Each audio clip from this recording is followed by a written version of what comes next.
Hello and welcome to Fight News Now Extra. My name is John Pollock. In today's news, we are going to be discussing the UFC's changes that they are making for their Hall of Fame process. A former light heavyweight champion is switching camps for his next fight. And what is next for Junior dos Santos? All that and more as we'll chat with John Ramdine and Robin Black coming up on Fight News Now Extra.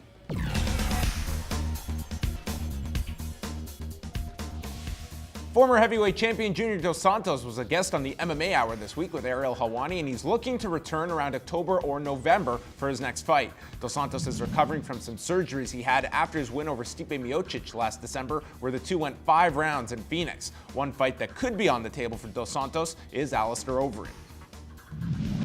Eduardo Alonso, the manager to many Brazilian fighters, spoke to SureDog.com and confirmed that Mauricio Shogun Rua will be traveling to Los Angeles and training at Kings MMA in preparation for his fight against Antonio Rogério Nogueira at UFC 190 coming up in August. Shogun recently wrapped up filming of Tough Brazil Season 4, where he started the season with Anderson Silva as the opposing coach, but was quickly changed when Silva failed his post-fight drug test after UFC 183 and was suspended, with Antonio Rodrigo Nogueira stepping in.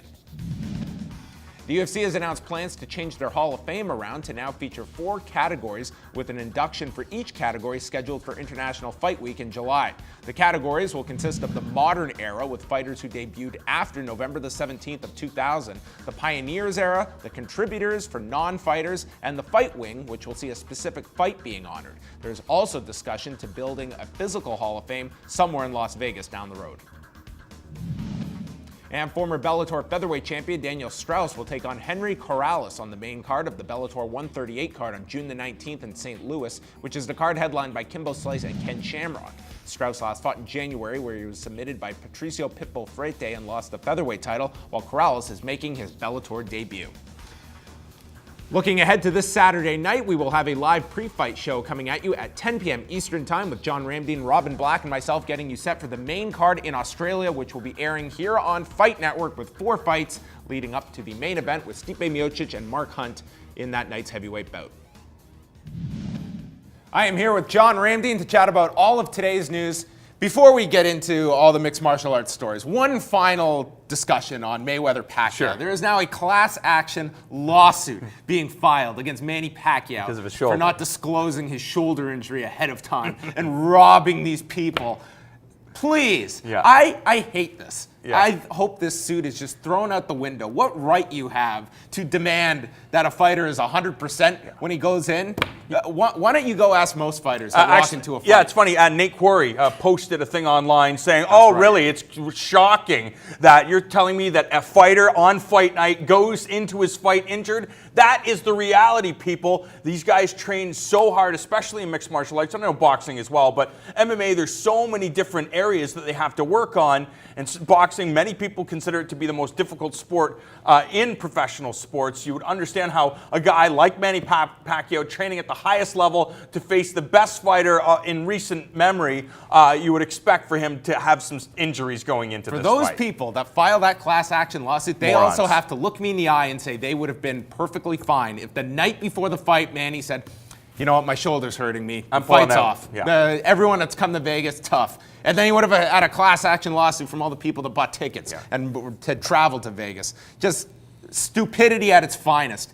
Anyway, let's move on. I'm sure they believe they lost money. They bet on Manny Pacquiao. He didn't give them the performance because of his shoulder. They're at $1,000. There will be a rematch. I guarantee it. Of course they will. It's boxing. Let's chat about the MMA Hall of Fame. Yeah. The UFC Hall of Fame, UFC, I should clarify, because it is We not. need an MMA Hall of Fame. Well, it's Because always been in talks, never I know, come to it's weird 'cause fruition. Frank Shamrock would be in there. Definitely is not going to be in the UFC Hall of Fame. Is Randy Couture is in the UFC Hall of Fame? Can they kick him out of the UFC Hall of Fame? I would argue, if you want to really put the credibility behind this UFC Hall of Fame, which they are aiming to do now, and isolating the categories, that would be my induction this year. That would be a clear message that there are going to be no personal grudges about who goes into the Hall of Fame. And my first inductee in your Pioneers era would be Frank Shamrock. That would and then send fight a of the message. year would be Frank Shamrock, Tito Ortiz. Hey, listen. First fight, yeah. To their credit, they had many issues with Pat Miletich, who went in last year. I feel that Frank Shamrock 100% should be in any kind of MMA Hall of Fame, specifically a UFC one, and his fight with Tito Ortiz as well from 1999, one of the most important fights in UFC history. I agree. I mean, Frank Shamrock retired as the undefeated middleweight champion. What more do you need to put this guy into the UFC Hall of Fame? He's faced some serious competition in the past. Tito Ortiz, I know the weight classes were strange back then, but Tito Ortiz is 205 pounds, probably even more than that, and Frank Shamrock was a small guy fighting at 185. Do you like this separating the different categories? We have the pioneers, modern fighters, and then non-fighters, and then a fight that goes in every year, which I kind of like, specifically honoring a fight, which serves many purposes. I agree, and you just think of some of the fights in the UFC's history that will definitely be looked at. Randy Couture, Pedro Rizzo will be one of those. BJ Penn versus Jens Pulver will be one of those. Probably Uriah Faber, Jens Pulver, Mark Hominick, Jose Aldo, 55,000 people. So there are a lot of fights that I'm sure will be considered, but I'm sure those will be ones that will be in that Hall of Fame. Do you view this as it will encompass MMA and go out? Because there's many fighters that you could look at where their biggest career peak was outside of the UFC before coming to the organization. Fedor is a perfect example. Does he go into this style of Hall of Fame? I mean, again, if it's a mixed martial arts Hall of Fame, yes, but I think that's the question. But at the same time, this is the UFC and it's owned by Zuffa. Zuffa ended up buying the rights for Pride Fighting Championships and the WEC and Strikeforce. So I think there's a lot of fighters that the UFC can look at and say, you know what? Yes, they weren't a part of the UFC, but they're part of the Zuffa family, and Fedor has impacted the sport, I think, more than most. You ask a lot of fighters out there, you ask Ronda Rousey who her favorite fighter is, she's going to tell you Fedor. Now, some other news coming out this week as well. Mauricio Shogun Rua, he's going to be training at Kings MMA in preparation for his fight with Antonio Rogerio Nogueira, as well as the Nogueira brothers coming up to ATT. Do you like this change? Because Shogun has been someone that, I mean, we have looked at. His career in the UFC has featured many switches. Yeah, I mean, it just comes down to Shogun's mentality and what he's looking for, because if he realizes, you know what, I'm a draw. The UFC has very few stars. I'm one of those guys. I'm a prize fighter. I'm just going to go out and continue to do the things that I've done in my career. Win or lose, people are still going to tune in to watch me fight until it's time to hang them up. And right now, Shogun is at that stage. He's got money, he's got support, he's built a legacy.